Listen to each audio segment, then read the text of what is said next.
તો વલસાડના વાપીમાં રાતથી જ અનરાધાર વરસાદ વરસ્યો છે। અનેક વિસ્તારમાં હજુ પણ જળબંબાકારની સ્થિતિ છે।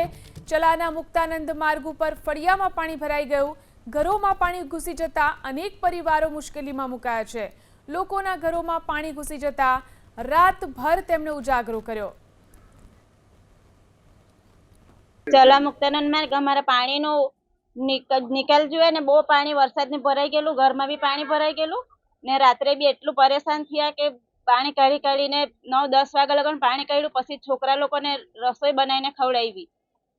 અંદર આખું પગ લગીને આખું મંડિયા લગીનું પાણી ભરાઈ ગયેલું છે। કેમ આવું થાય છે? આ લોકો બધું પુરાણ કરી લે, દર વર્ષે પુરાણ કરી લઈને અમે નગરપાલિકામાં અરજી બી કરીએ તો બી એ લોકો આવીને ખોદે ને પછી થોડું કાઢી જાય, થોડું કાઢે ને પછી જતા રહી। પાણીનો નિકાલ થતો જ નહીં મળે।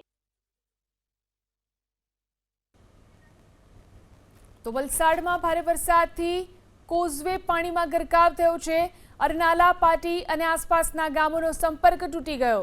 કોઝવે પર પાણી ફરી વળતા ગ્રામજનો મુશ્કેલીમાં મુકાયા। કોઝવેની આ સ્થિતિ જોઈ શકાય છે, જે રીતે પાણી ઉપરથી પસાર થઈ રહ્યું છે। વલસાડમાં ભારે વરસાદ પડ્યો છે, જેના કારણે કોઝવે પાણીમાં ગરકાવ થયો।